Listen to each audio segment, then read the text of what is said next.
Welcome back, everyone, to LB's response to episode number 107. So welcome back, everyone, to another episode of my weekly Q&A series that I do here on my channel. Pretty much I take about 5 to 15 of your guys' questions every single week and answer them in a video like this. So, thank you guys all so much for the support over the channel the past couple days. We've had about 700 new subs in the past, 3 or 4 days. So, welcome on in, everyone. This is a weekly series. I try to do these every single Thursday. And without further ado, let's just get into it, guys. We got some great questions this week. So, starting off, we have Dino David right here. Ask LBS, why doesn't LEGO just shut down the Mexico factory? So, if you guys are new to the channel, if you guys have been around for the past, 3, 4, 5 months, you guys have probably heard me talk about or mention the Mexico factory probably 25, 30 times at this point. It seems to come up almost like every other Q&A video. A couple times during these leak videos, me mentioning how, the new Phase 2 Captain Rex coming out in the Venator this year, as much as the actual set itself is a $650 set, and then presumably, again, that minifigure would be, maybe $100, $200 still, since it's going to be so sought after. Mexico factory will overproduce it and bring it down to, 30, 40, 50. And basically, to answer that question, at least why I think they don't shut it down. So again, I don't know everything. I've not done like a full news report on this. I'm not looking up everything. I don't know the full true history of it. Again, I have no personal connections to the Mexico factory, but basically from an outsider looking in, it seems like this started back in 2017. So middle of 2017, I know myself and a lot of other people were able to get the Last Jedi minifigures like Snoke, Phasma, and I believe a few other ones, the super early, and actually some of the Resistance bomber pilots too.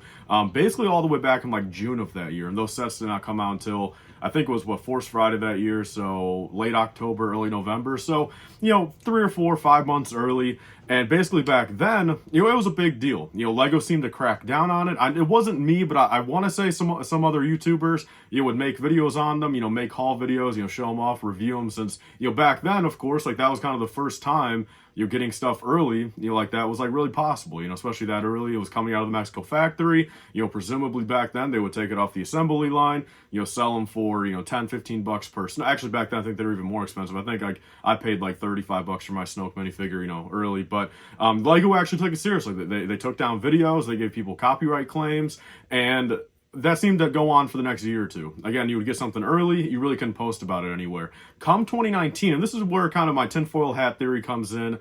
And again, I don't know this for a fact, but if you want my opinion on it, 2019 comes, October of that year, LEGO buys Bricklink, okay? Bricklink is, of course, a secondary market for LEGO. Bricklink itself's been around for, 25 years almost now, but LEGO officially bought their, biggest secondhand market in 2019, and of course LEGO gets a percentage of that. They make money through all sales on Bricklink, and it really coincidentally seemed like come 2019ish, LEGO stopped caring so much about stuff getting out. Seemed like early 2020 was when everything started pouring out of the Mexico factory, man. Early minifigures, custom color, or not custom colors, but the blasters, the Star Wars blasters, normally only in black, pearl dark gray. They were coming out in red, translite blue, yellow, orange, tan. We had lightsaber hilts, we have the Inquisitor hilts, and nowadays we have all these sought after pieces, the Palpatine holograms, those are coming out in trans bright green now, you know what I mean, all that stuff seemed to happen right on the cusp of end of 2019, early 2020. And again, my tinfoil hat theory is LEGO's not stopping it and not preventing it because they're getting a cut of those sales, because a lot of those parts are sold on Bricklink. Sure, some of those are sold on Whatnot now, eBay. Not every last sale is going through Bricklink, but you have to keep in mind, there is probably 50% at least of everything overproduced or stolen or, customly produced in random colors from Mexico that's being sold through Bricklink. One thing that's kind of stopping me from fully believing this is I think sometime last year it was, Bricklink actually stopped allowing, the custom color Vader helmets, the random color blasters. I don't know if that's just, again, LEGO kind of trying to cover their own, butts and kind of be okay, look, they acknowledge it. Let's not do that stuff, since that stuff's pretty crazy. Again, red color Vader helmets, orange Vader helmets, those just aren't supposed to exist, but it's kind of hard to cover up the fact of, official minifigures, Heath Ledger Joker, UCS Mandos, Commander Cody Phase 2, people having 30, 40, 60, 100, 200 of those at a time. It's not impossible. You get what I'm saying? Sure, buy 200 ATTs, but it's just fundamentally impossible to get an orange Vader helmet. So it could just be Lego covering themselves, and at the end of the day, for all the official, regular minifigures that are just being overproduced and, taken off the assembly lines, put in people's pockets and sold to US sellers for, probably $2 a figure, and then, people are selling them for, 15, 20 bucks here. Sure, it's great deals, for the average consumer, it's nice, being able to get some of these minifigures cheaper, but I think fundamentally, the entire Everything with Mexico factory is definitely kind of ruining the Lego market. But there's my thoughts on why they're not, shutting it down. I think this just because, in some regard, one way or another, Lego is profiting, and they're doing that, and they're fine with that. And there's my thoughts on it, guys. Leave your thoughts down below. I still think eventually, some people have asked me, I might actually want to, eventually make like a full video on it, like a full 15, 20, 25-minute video, and like make it one of my most like researched videos, genuinely spend like 2, 3, 4 weeks, researching everything, going through the history of it, trying to figure out as much as I can, and maybe see if I can come to the bottom of it. You know what I mean? It really doesn't affect me all that much, but I think at the end of the day, it would make for a pretty cool piece of content. So if you guys want to see something like that, let me know. But yeah, very good question, and I think that's fundamentally why they're not stopping it. Next up, we have Mike Payton right here. Ask LBS, if Lego were to offer you a position in the company helping create Lego Star Wars, but however, you were no longer allowed to make videos about Lego, Star Wars, or Lego in general, and you could not review them, would you take the position? So first off, Mike, that's a damn good question. So when I first read this, I'm like, I have to answer this. Like, this was like one of the most like intricate, just well-worded questions I think I've ever, gotten here. And no, I would not take that offer, especially not right now. I'm 22 years old right now. What I will say before I kind of go into my reasoning as to why not, I will say, look, if I was like 45 right now, 50, 55, I probably would, and in the later years, before I retire, before I kind of go off the grid, I don't think I would mind doing, 5, 10 years of, trying to make sure that generations of Lego fan, just has good sets. I think, again, I'm not perfect. No one's perfect. And, sure, a lot of the stuff, I think any designer anywhere always has some personal bias as to what they're designing. It's just the truth of it. So I'm not going to claim I'll be a perfect designer. There's definitely going to be plenty of things that I would choose to do that you're still going to have, your 10, 20% of fans be like, what's Tyler doing? You know what I mean? Like 50 years from now, they're going to look at like, what's, LifeBricks, what's Tyler doing over there in Denmark, So I'm not claiming I'm perfect, but the reason why I would not do it right now is because, again, at the end of the day, whether it seems like it or not, I mean, I like the fact that I don't like everything. Honestly, I think, when it comes down to it, again, I'm a big advocate of, not everything deserves or needs or is a necessity to be catered towards you. Again, like as much as I am disappointed and genuinely do dislike, quite a few Lego products that Lego comes out with. I mean, not just Star Wars. There's a lot of stuff I'm like just kind of looking over there like, why are they doing it? Again, I mean, they have to have their reasons. I'm not doubting that. But for my own self, I think it actually even increases my, enjoyment of Lego when, I am able to kind of critique stuff, give my full honest review on stuff, just be myself. Like, everything isn't a 10 out of 10 where, there's a little bit more variety and even kind of how I think, it's much easier now to, really kind of compare what do I like, what do I not like. Of course, it kind of saves on the budget a little bit. If every single set was coming out, 10 out of 10, I'm spending, 10 grand a year on Lego, because I like every single thing they ever produce. I'm not going to be able to afford that. And I think bottom line of it too, I like the fact that, say I only, really do love, 3 or 4 or 5 Lego Star Wars sets a year. The fact that I truly do love those at that point. It's just clear as day to me and myself as a collector, as a fan. When I look at like the N1 Starfighter from last year or, the TIE Bomber from this year, I look at it and I'm like, all right, this is what I truly love. This is a 9.9 out of 10 set. Compared to, the 4+ set or, UCS X-Wing, where I'm like, just, it's not me. Again, like I'm not saying other people can't like it, but for me right now, I would not take that offer because I just want to continue being myself. So yeah, I think, long story short, I mean, I think that's pretty much my answer. I think I pretty much covered what I wanted to say there. And hopefully you guys kind of get what I'm saying. I think, again, maybe 40, 50 years down the line, I wouldn't mind doing that for a couple of years, 5 years and, kind of have my era of being a Lego Star Wars designer. And actually even then, kind of really quickly, I mean, you just said helping create Lego Star Wars sets. Look, I would only do whatever, whether it's now or 40 years from now, if I could truly be the one in charge and be like, look, every Lego Star Wars product, no matter how it looks, whatever minifigures, the price point, when it's released, how it's released, exclusive, not, that's the only way I would do it. And I would do it for a couple years, but at that point, yeah, it would be a while from now. Thanks for the question though, Mike. I mean, that's a great one and really good, kind of makes you think for a little bit. I guess, leave your thoughts down below, guys. I mean, would you guys be a Lego Star Wars designer? And if it meant you can't, collect anything, involving it, but you could only be a back-end designer of it, let me know. So next up, we have Jowby Official here. Ask LBS if you can go into Lego and tell them to make any Star Wars set, what set are you telling them to make? So that's a tough one. I'm going to boil that down to 2 of them right now. Actually 3 of them. Number 1, $80 Captain Rex's Y-Wing. Number 2, $350 Master Builder Series Geonosis Arena. And number 3, a $20 Clone Walker Battle Pack, the exact one from 2009, but updated in Phase 2 armor. So those are the 3 that I would tell them to make. And to move into your second part of your question, you said, and you're allowed to tell them one thing they're doing wrong or that they can change. What do you tell them? So first off, like I said, if I had Jens on the phone right now, if I called him up and he was like, LifeBricks, what idea do you got?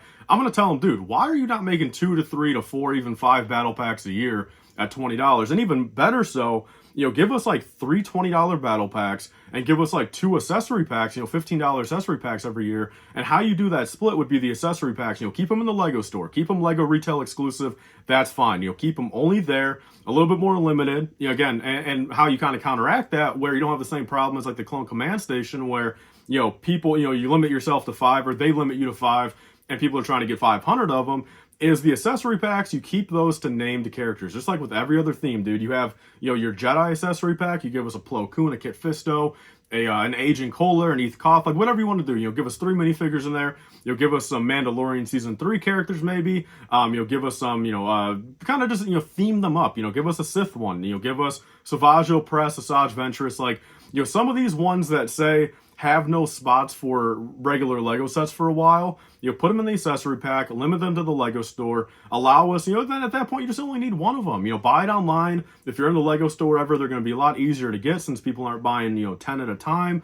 You just want to go in there, pick up your one, and get your new updated Kit Fisto and Plo Koon and call it a day. And then on top of that, you get, 3 to 4 $20 battle packs every year and keep them battle packs. Keep them army builders, man. You give us every last thing under the sun. You want to know how many things are in Star Wars that people want to army build? Dude, I mean, you want to army build Mandalorians, droids, rebels, resistance, first order, clone troopers. You want to build everything, dude. You want to even get, Naboo, fighters, man. You want to get, dude, literally everything, man. Every Old Republic troopers. There's so much stuff Lego, there's so much stuff in the Star Wars universe that people want to army build, where I see no reason why they aren't giving us, 2 or 3 or 4 $20 battle packs every year, on top of the fact you give us some more accessory packs and keep them to named characters for accessory packs, army builders for battle packs. That's what I would tell them. You can't tell me that's not going to make them profit, dude. They're cheap sets. Again, the battle packs, everyone's going to be buying 2, 3, 4, 5. If they're clone troopers, but they're going to buy 20, 40, 50 of them. I just don't get it. And even more so, and this might come down to maybe there's something to do with, how running a production line works with the Lego set. But I've even said before too, man, like, keep these battle packs on the shelf for 3, 4, 5 years. Like, until you redesign the minifigure, why not? Like, you could have had that Rogue One Stormtrooper battle pack, had it with, a couple Rogue One Stormtroopers from, 2014 when they started all the way until 2019 when they stopped that, version. So instead of only having it out for like 2 years. I don't know if there's like a genuine reason why, battle packs wise and some of these smaller sets, at least I understand there's shelf space that they have to, kind of preserve, but something to do, even if you just get them online, even if they, are on shelf, say for like 2 years, and then order directly through Lego for like the next 2 or 3 years, where they don't retire them, but you only can get them online to keep the new stuff on the shelf. That's what I would tell them right there. That's what I would say. And that is my answer to that, man. So yeah, definitely leave your thoughts down below, guys. What is one thing you would tell Lego to do right now involving the Star Wars theme? So thank you for the question. So next up, we have blue and gold bricks right here. Ask LBS, what is your favorite of all the diorama sets? And that's pretty easy. I've always kind of said this since, they first came out, and even more so after this next wave came out, or I got revealed, is the Yoda's hut, the Dagobah diorama. I think genuinely that is the best, bang for your buck. I think it's the most, notable scene out of all these. And I got to be frank with you, again, I'm not a huge diorama fan. I'm really not. All the ones they've done so far have really been a lot more misses than hits. But surprisingly, as much as you guys might think I don't really like it, I do think that new Death Star dual diorama coming out on May 1st is actually number 2. I think, I do want to get, those are the 2 I want to get eventually, the Death Star dual and then the Dagobah one. And genuinely, once I have both in hand and build them, I'll be able to kind of truly tell you guys, which one do I like more out of those 2, since they're basically the same value, same money, same retail, same piece count, I believe, same minifigure count too. And so those are the top 2 for sure. And once I get them both, I'll be able to let you guys know for sure. Next up here, we have Luffy and Goku skits right here. Ask LBS, which May 4th UCS set would you want in 2025 for Revenge of the Sith anniversary? Great videos. Thank you so much. And to make that very simple, Anakin's Jedi Interceptor in yellow. I want that for, 240, make it 300 even, make it big. I don't care, man. Give it, $500 even. I'm a huge Anakin fan. I always have been. He's my second favorite fictional character behind Rick Grimes, of course. And, again, his Interceptor, I think, is badass. It represents Anakin. It's, from a great movie. And overall, again, it's just something I think desperately for, 2025, the anniversary of Episode 3. I think it makes perfect sense. And I think, give us that for, $240. I think it's clear as day, and I'm not going to lie that I definitely think, look, dude, an X-Wing is a lot more recognizable than Anakin's Jedi Interceptor. I think for that year, there's going to be enough hype around it, enough kind of sentimental value, and enough people that know about it where it's like, look, it's got to be worth it to them. And I think that's the one May 4th UCS that I would want that year. Other than that, a clone vehicle, I guess. But I think, quite frankly, look, I think, Anakin's Interceptor would be better. Put it on a nice stand, make it large scale, give us a beautiful Episode 3 Anakin, printed minifigure, arms, cape, everything like that, and call it a day on that one. So that's what I would want, guys. Leave your thoughts down below. What is one UCS set you would want for 2025 May 4th? The last question for today, guys, we have Zaitin right here. Ask LBS, do you think LEGO downsized our expectations for the 20th anniversary of Clone Wars just to make a huge reveal like they did? Was this not on purpose or to say planned surprise by LEGO? So, yeah, this is a really good point. And I got to be honest, I think up until, literally at this point, dude, 7 days ago, man, this time last week, we were all kind of, thinking to ourselves, dude, like 2023 is looking to be a pretty lackluster year for, LEGO Star Wars. I mean, the January wave's one thing, helmets are decent. The spring sets are a little, kind of whatever, hit or miss. The summer sets at that point before we kind of knew the new stuff were really kind of just, what are they doing? There's some of that stuff where it just doesn't really make too much sense. But now, of course, April 1st, the big news came out. If you guys have not seen what's coming out, definitely check out my videos from the past couple days. That'll give you guys basically the full breakdown. But for what it's worth, bottom line of it, long story short, one of the couple sets they got, heavily rumored, leaked, almost confirmed at this point, was a $650 UCS Venator coming out October 2023.